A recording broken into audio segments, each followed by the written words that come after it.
BBOR, Black Box Online Radio, coming to you from Boston, Massachusetts for the holiday season. Yes, normally we record in West Virginia, but up here in Boston during Christmas time. Today we're going to be talking a little bit about the case of Jian Ghomeshi, perhaps one of the more famous people and the more famous scandals coming from the nation just north of us in Canada. But I have to tell you that I don't really think this guy is very famous here in the United States of America.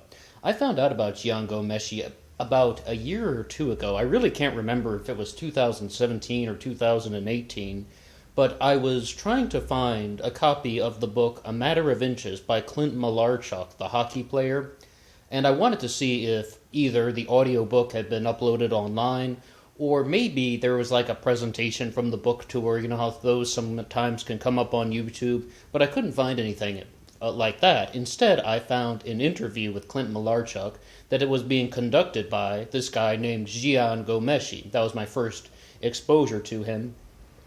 And in the comments section below, nobody was discussing the content of the interview. Everybody was talking about some scandal involving this guy Jian Ghomeshi, and as an American, I had no idea what this was. And I will still tell you, even to this day after learning a little bit more about him, I have never heard any American ever talk about this guy. Everything that I found out about Jian Ghomeshi has been online.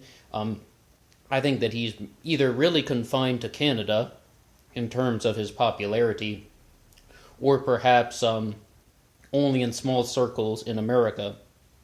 I would say, though, he seemed like a good interviewer during my first exposure to him. And like I said, he was interviewing Clint Malarchuk, the hockey player, he became very famous for getting hit in the neck with a skate. And maybe you've seen the video before. This hockey player gets hit in the neck with a skate and blood is just pouring all over the ice. And I began to wonder, what would I think if my throat had been slit like that? What thought would come to mind? And the answer sent me to a very dark place. I'm not going to tell you what it was. Maybe you can guess. But it was pretty dark. Anyway, digressing from that, at the time I was like, alright, I want to know more about this scandal that people are talking about. What really is going on? But I kind of put it on the back burner. Alright, just some people talking about some Canadian talk show host, some Canadian radio host in the comments section. But thanks to the internet and YouTube just being very big, he has interviewed a lot of very famous Americans. He's interviewed just countless famous individuals. And this thing, Q on CBC, just started popping up in my, suggested videos. And I was watching an interview that he did with Mandy Patinkin, because I like to check out the speeches from Mandy Patinkin. I think he's a great public speaker. I love what he says about peace in the world. And then, once again, he's interviewed by Jian Ghomeshi. People are leaving some things in the comments section. And I finally decided, all right, let's find out who is this guy and what is going on with him. So the thing is, Jian Ghomeshi was actually charged with 4 different counts of sexual assault and 1 count of choking. And as we explore true crime on this channel, and this channel is mostly devoted to true crime, we often find that there are just different ways that the law can go about things. And the charge was like overcoming resistance from choking or something like that. And it was definitely the first time I've heard that exact phraseology used in this sort of true crime sense, or just in the legal sense, more so than the true crime sense. But when I was watching some of the specials that they did from the CBC on that show, The Fifth Estate, they were talking about how Jian Ghomeshi was confessing to other co-workers at CBC that, and I was waiting for it, I was like, oh, he's going to say that he raped someone, oh, he's going to say that he did some sort of sexual assault on someone. No. Instead, he confessed that he was into rough sex. And I was like, wait a second. Alright, he's into rough sex. That's not necessarily a crime. That's not necessarily illegal. In terms of the confession that he made to his coworkers that they revealed on that show, The Fifth Estate. But the thing is, though, well, what do we make of the claims against him? What do we make of people coming forward? This really entered into an enormous amount of gray area. Because some people, including Jian Ghomeshi himself, were even saying that he was like the forerunner to the Me Too movement. He was the forerunner to hashtags against sexual violence. But the thing is, though, with this particular case, the charges really did not seem so much like they were about a man raping a woman. It seemed more like the charges were a man was doing something like punching women in the side of the head, as well as choking women, and perhaps that the woman was withdrawing her consent and that he was continuing to act this way, or is that he was being physically abusive to women and he was being relentless after they told him to stop, those types of things. But then it's like, where do you draw the lines, and how would you prove something like that? Now, something that's going to help us out here is an article from Maclean's.ca. It's called What Jian Ghomeshi Did. Now, once again, this is a new thing for me as well. I've never used the website Maclean's for, so let's check out this article here. The two courts in which Jian Ghomeshi has been concurrently tried, the criminal justice system and the court of public opinion, okay, those two courts, collided with brute force on the Monday morning of March 24th in courtroom 125 of Toronto's Old City Hall. Ontario Court Justice William B. Horkins read his 25-page ruling, acquitting the former CBC radio host on 4 charges of sexual assault and 1 count of overcoming resistance by choking. There's that thing that I was talking about earlier. The judge's plainly worded decision was unsparing in describing the 3 complaints' lack of reliability and credibility. They were deceptive, manipulative, and showed a willful carelessness with the truth. If a hashtag had been attached, it would have read, "I do not believe them." I think the article added that in there. I don't believe that's actually from the judge's ruling. Outside in the freezing rain, protesters gathered as yet unaware of the judge's words, but resolved as they chanted and held up placards with hashtags, "I believe survivors" and "I believe victims," in support of the complainants. The dichotomy between inside and out served as foreshadowing of the marches and protests that would sweep across the country over the weekend as the Ghomeshi ruling was variously condemned or celebrated, and the case continued to provide fodder for a broader discussion of gender roles, sexual mores, and sexual violence experienced but never reported. Okay, so you see there, he was acquitted on all charges, and they did 2 specials on this from the Fifth Estate. One of them is just kind of exploring the accusations, and the other is exploring the trial. One of the things that we do experience, though, when we're looking at the complaints of the victims that the judge said were just malicious or manipulative and showed carelessness and disregard for the truth, is that a lot of the women who were making accusations against him continued their relationship with him.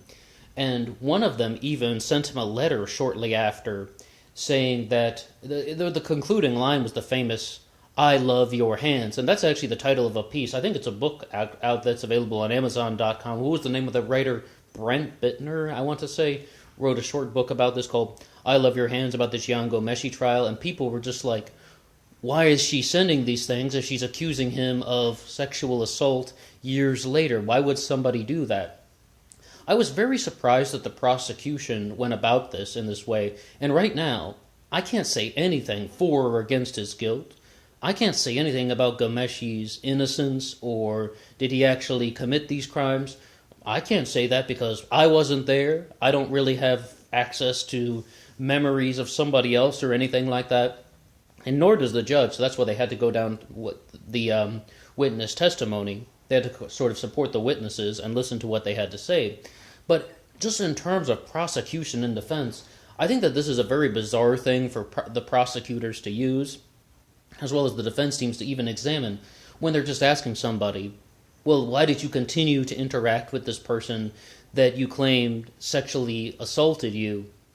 I mean, do we not have the concept of abusive relationships? What it sounded like is, this is the foundation of an abusive relationship. And even if you want to take Ghomeshi out of the picture, if you just look at what an abusive relationship is, it's when there is a consensual relationship going on and one party becomes abusive. And just as a total outsider who has never really heard of these things until recently, that's what it sounded like to me. that this was the foundation of an abusive relationship was starting, but there's still a relationship going on. What a lot of people I've been reading some of the comments that have been coming in recently that aren't just so much emotional as they were in the past, but actually discussing the trial. And it seems like people are saying that they think that there were some women who were trying to get close to this guy because he was a big star in Canada.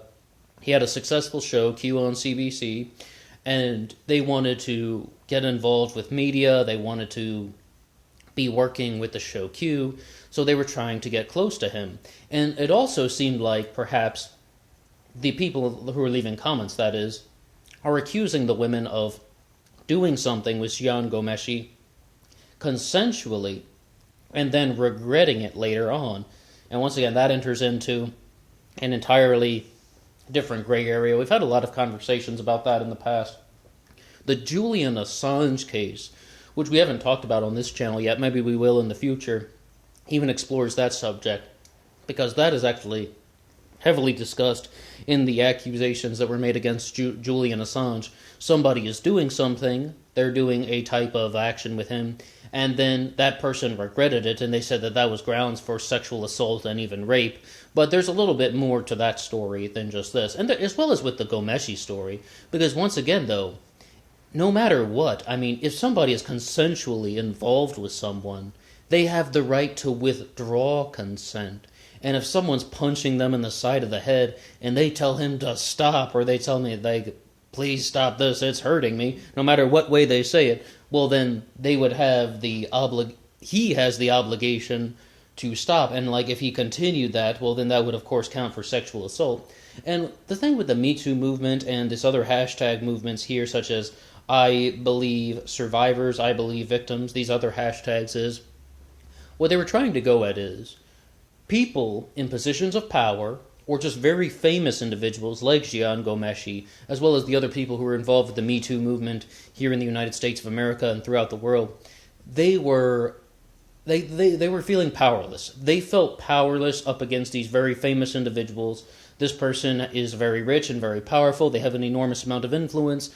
I am not famous. I can't do anything. They felt powerless, and they thought that actually going forward with some of these accusations would be absolutely useless. The whole thing about resistance is futile. They felt that no one would believe them, no one would listen to them, no one would take them seriously. And that's why that was the foundation of the Me Too movement here in America, when they're like celebrities and politicians and people in the media, people in positions of power, were acting as if they were above the law, acting as if they could act in a way where they felt like the law didn't matter to them and they could do things to certain people. There's a new film out now called Bombshell that is depicting the scandals at Fox News involving Roger Ailes. Very similar setup. Of course, Roger Ailes was at a much higher level of fame and higher level of power than Jian Ghomeshi. You got like a host versus somebody who was running a network, but some of it is the same type of concept going on.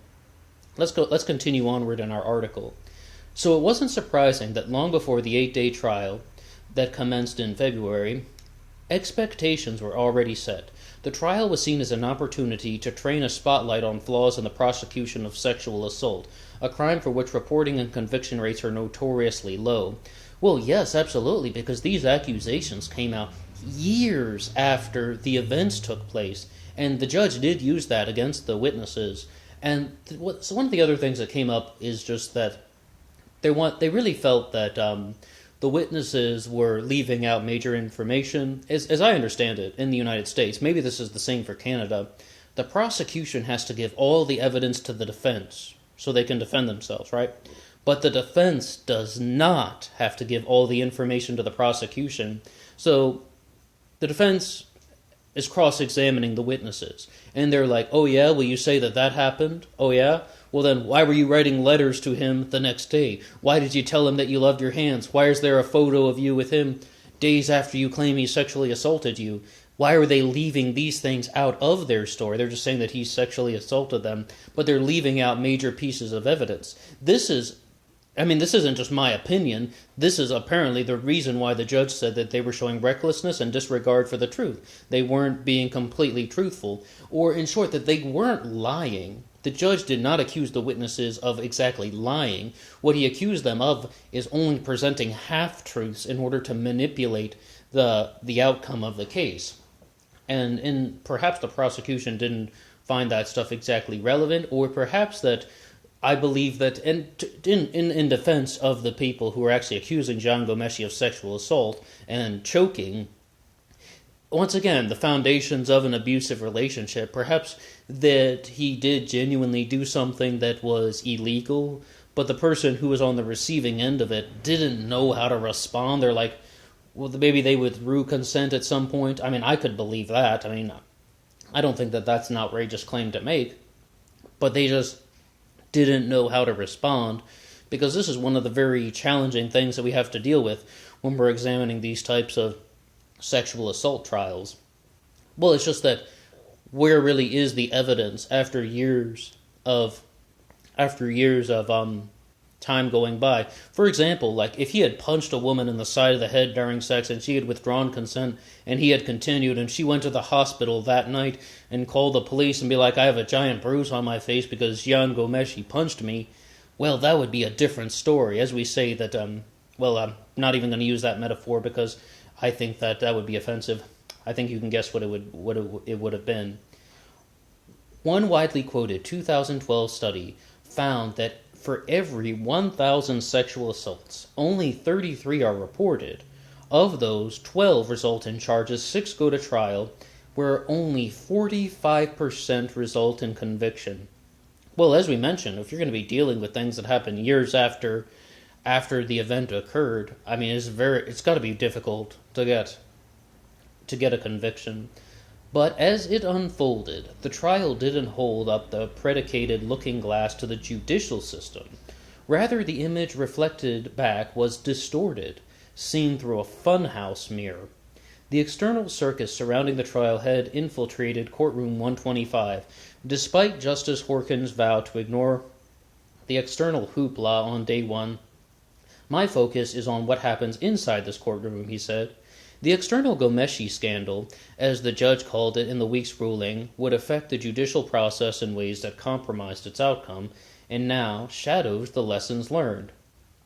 The fact the Ghomeshi case is being treated as a prototype, one that some already contend will have a chilling effect on sexual assault victims coming forward, concerns some victims' rights advocates. It's a very bad case for the victims' rights movement to be jumping up and screaming about, says Toronto lawyer Jonathan Rosenthal. Well, absolutely it would be a bad thing for the victims' rights movement to be screaming about. He wasn't convicted. Women came forward and they're telling their stories, and then the judge is just like, hey, they're being manipulative and they aren't showing a very high regard for the truth. And he's acquitted on all charges. Absolutely, this would not be a good thing for any sort of victims' rights advocates to look toward. He wasn't convicted. And I believe, though, if there's any moral to this story, it is that life is complicated, people are complicated. Is it possible that some women were trying to get close to this guy because he was rich, famous, he had a certain sense of influence, that he could help them out in life, he had connections, networking, they wanted to be involved with a powerful and prestigious individual, they wanted to be involved with a high-level media player?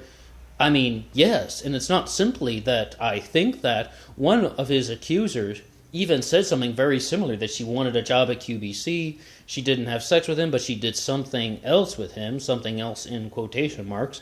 I think we can guess what that is. And then she just really regretted it. And then I believe the person who was interviewing her, I don't know her name, it was another CBC interviewer. This, I think, was on the first episode the Fifth Estate did about her, about Ghomeshi, about him. But she's interviewing one of the accusers, and she's like, well, why did you do it? And the girl's just like, I ask myself that question even to this day. So once again, someone is doing something consensual, then regretting it, feeling that they should not have done that, or that it's a certain violation of privacy or something like that, and he made an unwanted advance, but she went along with it. This is why there is such an enormous gray area in these situations. But once again, if someone ever withdraws consent, then it is unacceptable. If someone ever resists or tries to stop the event, and then the one individual, male or female, continues to pursue, then that is a form of sexual assault, especially when you're going to be dealing with things like choking and punching someone in the head. If they ever told him to stop or something like that, then he would genuinely be guilty of these things. Guilty in terms of the honest sense. Of course, he was acquitted on all charges, and we've stated a few reasons why. But what I would say is, this one really does have a different element involved, because Jian Ghomeshi was famous. Is that something that's also going to be affecting the outcome? Perhaps yes, perhaps not. I really would be quite curious if this had happened to the same person without any fame. What would the judge have done then? I mean, we will never really know the answer to that specific question. But what we can say is that, it seems like we all have skeletons in our closet, and this guy had some very intense ones. He was someone who probably lost control of his abilities, lost control of his temperamental behavior. They just said, though, in the meetings that Jian Ghomeshi was just a very out-of-control individual, moody, temperamental, controlling, even bratty at times. That much I can believe. Although, I have to say, they recommended an interview that he did with Billy Bob Thornton, where Billy Bob Thornton freaks out or something like that and has a blow-up. I watched that one after they recommended it, and I was like, this is the most boring freak out and blow-up I've ever seen. Like, Billy Bob just doesn't want to answer the questions. I was like, goodness gracious. But apparently that's one of Ghomeshi's most famous things. Anyway, what do you think about the trial of Jian Ghomeshi? And hey, Canadian brothers and sisters to the north, if you have anything to say at all this, I would love to hear from you guys, especially people who knew him prior to the trial. As I said, I've never talked to a single American about him. I think he's not very famous down here in the States, but any of you guys from Canada, I would love to hear what you have to say about this. If you like this upload, you can hit the like button. If you haven't subscribed yet, feel free to subscribe, and I would also, once again, like to cite macleans.ca for that article, as well as the CBC for their coverage, the 2 episodes of The Fifth Estate, as well as Wikipedia and The Telegraph, as well as countless other things that we've been looking into about Jian Ghomeshi and this particular scandal. Until next time.